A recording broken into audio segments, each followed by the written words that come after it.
कई बार सच्चाई कड़वी नहीं होती, बल्कि इतनी साधारण होती है कि उसे नजरअंदाज करना आसान हो जाता है। आज का भारत भी कुछ ऐसा ही हो गया है। हाँ, असली सवालों की जगह पर झूठे नारों और भावनाओं का कारोबार फल फूल रहा है। और इस खेल में सबसे बड़ा खिलाड़ी है नैरेटिव। एक बार नैरेटिव सेट कर दिया जाए तो असली मुद्दे कब दफन हो जाते हैं किसी को खबर नहीं लगती। एक तस्वीर जो सब कह गई। अचानक सोशल मीडिया पर एक तस्वीर वायरल होने लगी। उसमें लिखा था, पुलवामा हमला भाजपा सरकार, अमरनाथ हमला भाजपा सरकार, पठानकोट हमला भाजपा सरकार, संसद हमला भाजपा सरकार, अक्षरधाम हमला भाजपा सरकार, कंधार हाईजैक भाजपा सरकार, कश्मीरी हिंदुओं का पलायन भाजपा सरकार, पहलगाम हमला भाजपा सरकार। और सबसे नीचे एक सवाल, भाजपा इन हमलों की जवाबदेही क्यों नहीं लेते। यह सवाल सीधा था, यह सवाल तीखा था, और सबसे बड़ी बात, यह सवाल अनकहा था। जब हमले हुए तब जनता से कहा गया देश खतरे में है, एकजुट हो जाओ। लेकिन कोई नहीं पूछता सुरक्षा का वादा किसने किया था। पहलगाम का घाव। पहलगाम में हुआ हमला सिर्फ एक आतंकी वारदात नहीं था, यह एक भावात्मक विस्फोट था जिसका इस्तेमाल बखूबी किया गया। नैरेटिव चलाया गया कि आतंकियों ने धर्म पूछकर हमला किया, यह हिंदुओं के खिलाफ साजिश थी, यह कश्मीर की सच्चाई है।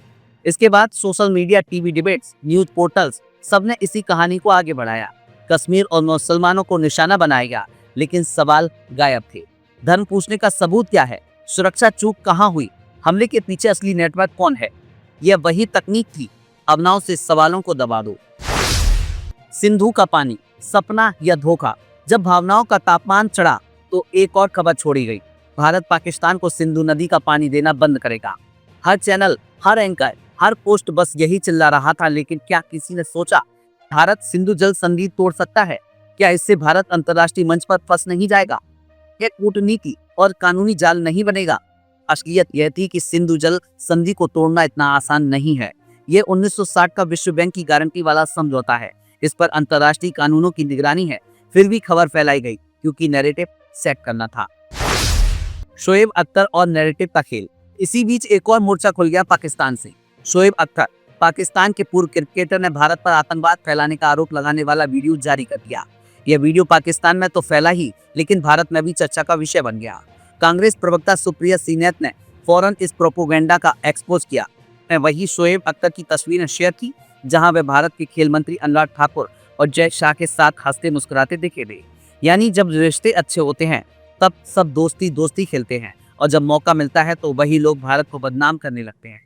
प्रिया से सीधा सवाल पूछा, जो लोग भारत में बैठकर शोएब अख्तर जैसे लोगों से दोस्ती करते हैं, वे आज उसके झूठे आरोपों पर खामोश क्यों हैं?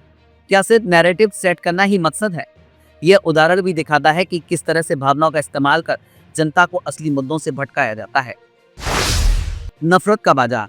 जब देश संकट में होता है, नफरत सबसे आसान बिकने वाला उत्पाद बन जाती है। पहलगाम हमले के बाद भी यही हुआ। धन के नाम पर नफरत का जहर फैला दिया गया। कश्मीरी मुसलमानों को गद्दार बताया गया। भारत के मुसलमानों पर शक किया गया।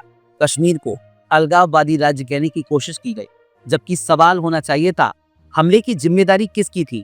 खुफिया एजेंसियों की विफलता क्यों हुई? सुरक्षा बंदोबस्त में इतनी बड़ी चूक कैसे हो गई? लेकिन सवाल कौन पूछे? जब नफरत बिक रही हो तो सच्चाई की दुकान बंद कर दी जाती है। मीडिया का खेल। सभी चैनलों ने भी इसमें अपना पूरा योगदान दिया। तद स्टूडियो में लड़ाइयां करवाई गई। हिंदू बनाम मुस्लिम डिबेट्स में असली सवाल गुम हो गए।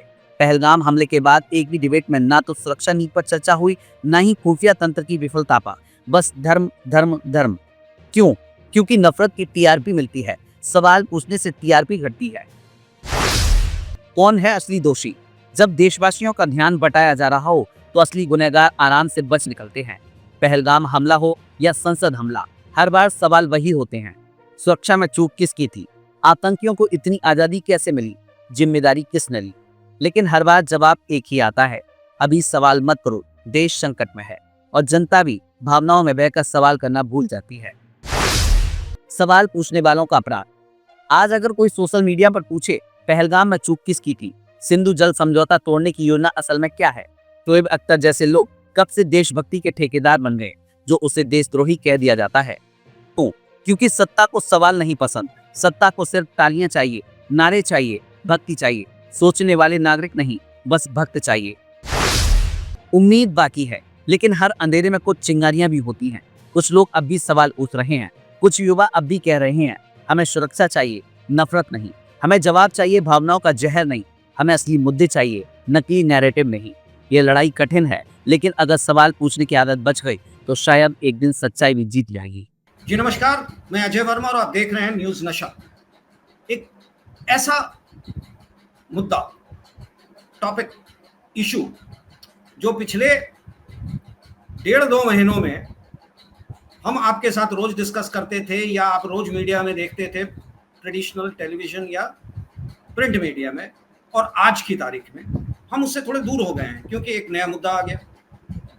मैं मुद्दों की बात नहीं कहता कि कौन इंपॉर्टेंट है कौन नहीं है, पर यह जो इशू है ये है भारतीय जनता पार्टी के राष्ट्रीय अध्यक्ष को लेकर। एक राष्ट्रीय पार्टी जिसकी सरकार है केंद्र में, जिसकी सरकारें कुछ राज्यों में भी हैं, उसके प्रदेश अध्यक्ष को लेकर एक मामला अटका हुआ है।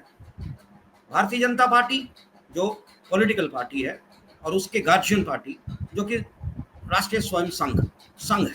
संघ का कहना है कि वो राजनीति से दूर है, पर भारतीय जनता पार्टी उसका एक संगठन है, ये तो फैक्ट है, हर कोई जानता है। इन दोनों के बीच में जो खींचातानी चल रहा है उसको लेकर राष्ट्रीय अध्यक्ष का मनोनयन या चयनित होना हो ही नहीं पा रहा है। भारतीय जनता पार्टी के कॉन्स्टिट्यूशन के हिसाब से 50% राज्यों में चुनाव होना है। अभी भी 5 ऐसे राज्य हैं, बड़े राज्य हैं, उत्तर प्रदेश, मध्य प्रदेश, गुजरात, वेस्ट बंगाल, जहां की अभी तक अध्यक्ष का ना तो मनोनयन या चयन नहीं हुआ है, जिसके कारण अध्यक्ष पद, जो राष्ट्रीय अध्यक्ष पद है, वो रुका हुआ है। और जो पुराने राष्ट्रीय अध्यक्ष हैं, पुराने नहीं, जो कंटिन्यूटी में है राष्ट्रीय अध्यक्ष जेपी नड्डा, वो एक्सटेंशन पे कंटिन्यू कर रहे हैं। ये चल रहा था 20 अप्रैल सुना कि 50% राज्यों में हो जाएगा और अप्रैल के एंड तक राष्ट्रीय अध्यक्ष का चयन हो जाएगा और नाम आ जाएगा सामने। तब तक एक बड़ी घटना हो गई इस देश में। पहलगांव, 26 टूरिस्ट मारे गए। पाकिस्तान से टेररिस्ट घुस के, आतंकवादियों ने घुसकर 26 टूरिस्ट, पहली बार ऐसा हुआ है कि कश्मीर में टूरिस्ट पे डायरेक्ट अटैक हुआ है और 26 टूरिस्ट मारे गए। इसमें इंटेलिजेंस की भी चूक है, इसमें सरकार की तरफ से नए नए बयान आ रहे हैं। 5 प्रमुख मुद्दों पे सरकार ने एक्शन भी ले लिया है। लोगों की चाहत है कि पाकिस्तान में घुसकर मारें, क्या होगा नहीं होगा वो तो अलग चीज़ है, वो भी कहीं ऐसा ना हो तारीख पे तारीख। पर हम वापस आते हैं अपने हम पहले मुद्दे पे, जो मेन मुद्दा जिस पे हम आपके साथ आज जुड़ना चाह रहे हैं, वो है राष्ट्रीय अध्यक्ष भारतीय जनता पार्टी का। 2 बड़े नाम आए थे, संजय विनायक जोशी और मनोहर लाल खट्टर और नितिन गडकरी। अखबारों में मैं देखता हूँ आज की तारीख में, कल मैं अखबार पढ़ रहा था, बड़े अखबार हैं, उनमें 8 नाम थे, उनमें से कहीं भी इन तीनों का नाम नहीं है। इन तीनों का नाम मुझे कहीं नजर नहीं आया, और जो नाम सामने आ रहे हैं वो है शिवराज सिंह चौहान, सुनील बंसल, धर्मेंद्र प्रधान, रघुवर दास, स्मृति ईरानी, बांदी वनाती श्रीनिवासन, तनिक्षाई सौंदरराजन, पी, आधे से ज्यादा नामों को तो मैं जानता ही नहीं, मैंने सुना तो है, पर मुझे नहीं लगता है कि भारतीय जनता पार्टी के अध्यक्ष के रूप में इनको सामने लाया जाएगा। और जो 3 नाम थे, संजय विनायक जोशी, नितिन गडकरी और खट्टर साहब, संघ के भी 2 तो ऊपर वाले जो नाम मैंने बताया वो संघ के बड़े पसंदीदा हैं और शायद संघ चाहती है कि इनमें से कोई बने। भारतीय जनता पार्टी की तरफ से एक जो कॉमन कॉम्प्रोमाइजिंग नेम हो सकता है वो है खट्टर साहब या शिवराज सिंह चौहान। अगले नाम जो है भारतीय जनता पार्टी। आगे क्या होगा ये हम जानना चाहते हैं कि इस मुद्दे पे इस देश में संघ और भारतीय जनता पार्टी क्या कार्रवाई कर रही है और क्या हो रहा है, जिससे कि और कब तक इस देश में ये अनाउंस होगा, आम जनता ये जान लेगी कि नया अध्यक्ष भारतीय जनता पार्टी जो राष्ट्रीय अध्यक्ष है पार्टी का, और उस पार्टी का जिसकी सरकार है केंद्र में, कौन अध्यक्ष बनने वाला है। हम अपने मित्र और वरिष्ठ पत्रकार सुभाष सिरके जी के पास चलते हैं। सुभाष जी, क्या है इस मुद्दे पे डेवलपमेंट अभी तक? देखिए, जो डेवलपमेंट ये है कि 16 अप्रैल को अमित शाह इनके घर पे एक मीटिंग हुई थी और उसमें संगठन का जो चुनाव है इसके बारे में चर्चा हुई थी। बताया जा रहा था उस वक्त कि 20 अप्रैल के बाद कभी भी राष्ट्रीय अध्यक्ष के पद का जो चुनाव है उसकी घोषणा की जाए, और इसके लिए बीजेपी का जो बाकी मंडल अध्यक्ष वगैरह जो होते हैं वो पूरा जो उसका एक कॉन्स्टिट्यूंसी होती है, चुनाव क्षेत्र होता है, उसकी तैयारी में पार्टी जुटी हुई है। हालांकि जनवरी 2020 में जेपी नड्डा इन्होंने कमान संभाली थी राष्ट्रीय अध्यक्ष के रूप में बीजेपी की। जनवरी 2023 में उनका कार्यकाल खत्म हुआ था, लेकिन उनको एक्सटेंशन मिला।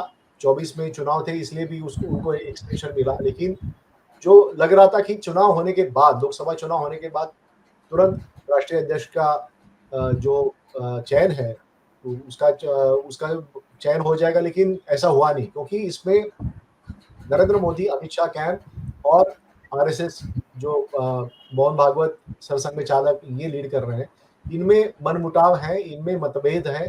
आरएसएस चाहती है कि संगठन से जुड़ा हुआ कोई युवा नेता वो वहां पे चाहिए, लेकिन उस जो नाम आरएसएस को पसंद है वो नरेंद्र मोदी और अमित शाह इनको पसंद नहीं है, और इसके लिए सारी कवायद है वो रुक गई है।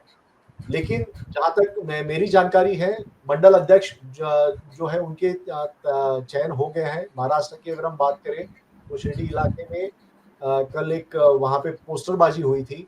वहां पे कहा गया था कि जो पुराने बीजेपी के कार्यकर्ता है उनको हटाकर जो कांग्रेस से आए हुए जो लोग हैं उनको मंडल अध्यक्ष बनाया गया है। ये पूरा इलाका राधाकृष्ण विखे पाटिल जो कभी कांग्रेस में बड़े नेता थे, वो बीजेपी में आए हैं और वो मंत्री भी है। तो उनका इलाका है, उनकी कॉन्स्टिट्यूंसी है, यहाँ पे ये कंप्लेंट शुरू हुई। तो जाहिर है कि ऐसी कई चीजें हुई है जिसमें बीजेपी के जो पुराने कार्यकर्ता है वो भी नाराज है, क्योंकि बहुत सारी इनकमिंग बीजेपी में हुई है, और इस इनकमिंग जो कांग्रेस और बाकी पार्टियों से जो लोग आए हैं वो अपने कॉन्स्टिट्यूंसी में अपने ही लोग चाहेंगे पार्टी पर पकड़ बने रहने के लिए, और यही कारण है कि ये मनमुटाव चल रहा है। तो लोकल लेवल पे एक मनमुटाव चल रहा है, नाराजगी चल रही है, और सेंटर लेवल पे हम देख रहे हैं कि नरेंद्र मोदी और मोहन भागवत ये तय नहीं कर पा रहे हैं। बीच बीच में तो खबरें ये भी आई थी कि क्या नरेंद्र मोदी आरएसएस को किनारे करके खुद अपनी बीजेपी की अपनी राजनीति चलाएंगे। कुछ हद तक जेपी नड्डा इन्होंने इसकी घोषणा भी की थी कि हमें आरएसएस की जरूरत नहीं, लेकिन ऐसा नहीं हुआ है। अभी भी आरएसएस की पकड़ बीजेपी पर है, और ये यानी सबको अभी पता है कि विश्व का सबसे बड़ा राजनीतिक पार्टी माना जाने वाला इस पक्ष को अभी भी अपना अध्यक्ष जो है वो उसका चयन नहीं वो कर पा रहे।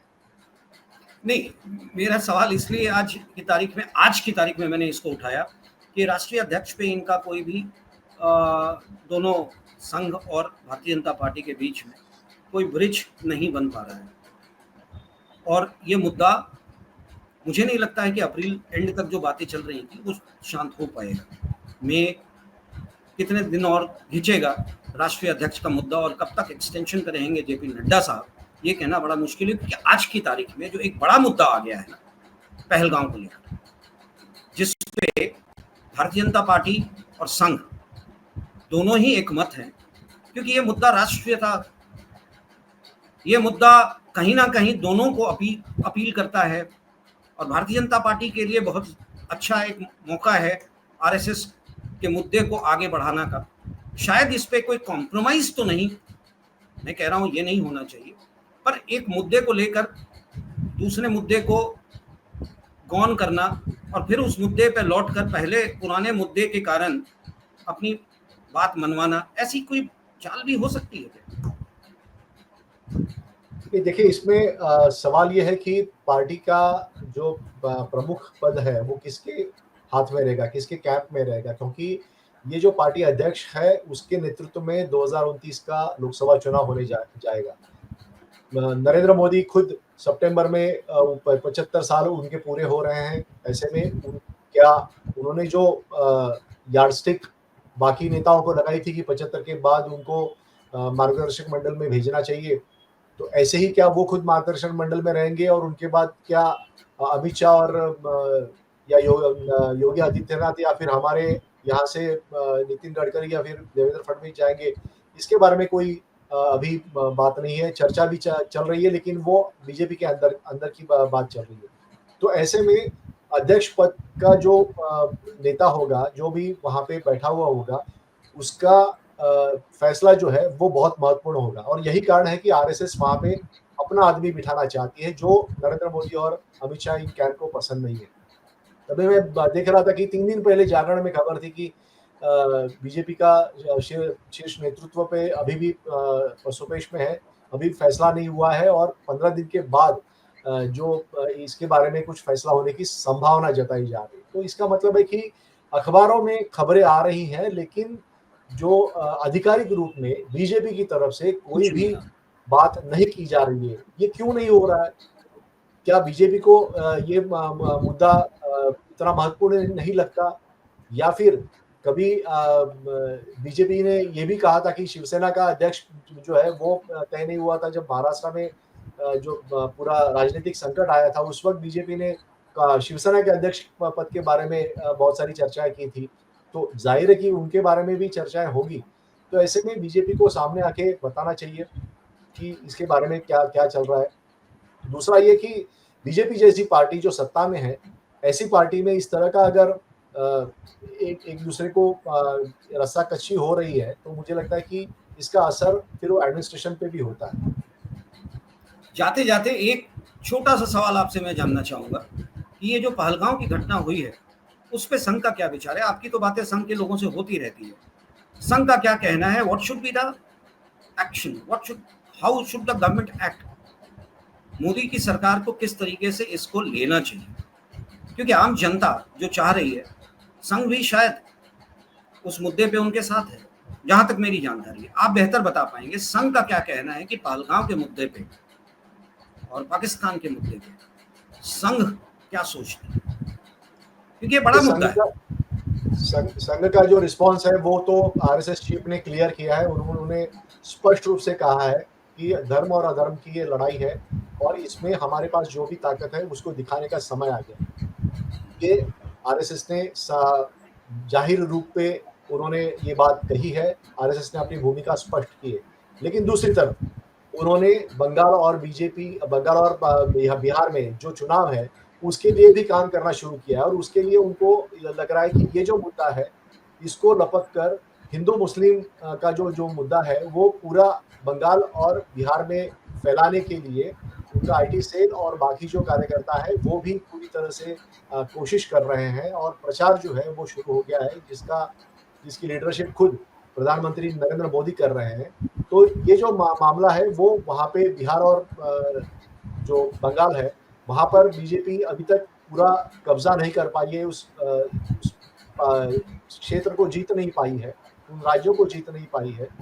गठबंधन में उन्होंने बिहार तो जीत लिया, लेकिन अभी उनको पता है कि नीतीश कुमार कमजोर हो गए हैं। ऐसे में वहाँ पर एक अगर जोर का झटका लगाए तो शायद सत्ता उनके हाथ में आ सकती है, ये उनको पता है और इस मुद्दे का वो उपयोग करना चाहते हैं, कारगर उपयोग करना चाहते हैं और इसके लिए तैयारी भी शुरू हो गई। आप फेसबुक पर और ट्विटर पे और व्हाट्सएप पे आप देख रहे होंगे कि किस तरह से जो संघ के कार्यकर्ता है, सिंपैथाइजर है, वो किस तरह से मुखर हो रहे हैं इसके बारे में।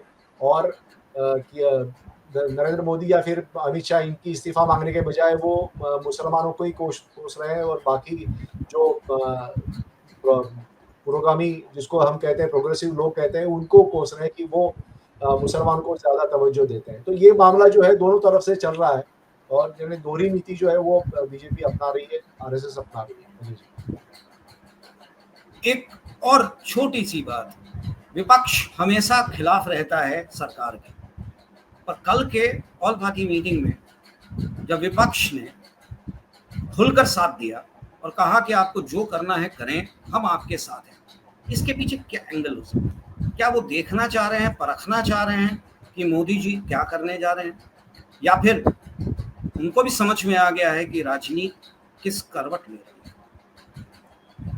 सुभाष, देखिए, ये जो घटना हुई है उससे लोग आहत है और ये तो सब सारी पार्टियां जानती है और एक आउटक्राई जिसको हम कहते हैं वो आउटक्राई पूरे देश में हुआ है और इसमें सरकार को पहल करनी चाहिए, सरकार को कदम उठाने हैं, ये भी विपक्ष जानता है। तो ऐसे में जो विपक्ष की राजनीति रही है अब तक, वो पिछली बार भी हमने देखा था कि 1971 वॉर के पहले अटल बिहारी वाजपेयी इन्होंने सपोर्ट किया था, उस वक्त वो विपक्ष के बड़े नेता थे, उन्होंने सपोर्ट किया था इंदिरा गांधी को। और इसके बाद जो भी सरकारें आई है, जिन्होंने जो भी कदम उठाए हैं उसकी सराहना या फिर उसके साथ रहने का काम, फिर वो किसी भी पार्टी हो, वो सत्ता पक्ष के साथ रहने का काम उन्होंने किया है। और यही कारण है कि सारी विपक्ष पार्टियां इस वक्त सरकार के साथ में है और सरकार को उन्होंने समर्थन दिया है कि जो भी कदम आपको उठाना है आप उठाइए। अब सवाल ये उठता है कि क्या नरेंद्र मोदी कारगर कदम कितना उठाते हैं या फिर बालाकोट की तरह एक छोटा-सा ऑपरेशन करके इस पूरे मामले को निपटा देते हैं और पूरा इस मामले का उपयोग करके बिहार और बंगाल में वोट बटोरने का काम करते हैं। ये देखना होगा। चलिए, अच्छा लगा आपसे बात करके। हमने 2 बड़े मुद्दों पे एक दूसरे के साथ जो कहीं न कहीं मिलता-जुलता है पे बात की।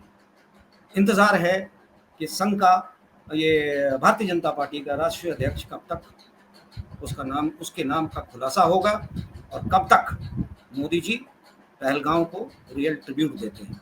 चलिए, अच्छा लगा, धन्यवाद। बहुत अच्छा लगा आपसे बात करके जी, धन्यवाद। और आप हमसे जुड़े रहने के लिए सब्सक्राइब करें YouTube पर, फॉलो करें Twitter पर और लाइक करें Facebook पर। और ज्यादा जानकारी के लिए आपको टाइप करना होगा सिर्फ न्यूज़ नशा।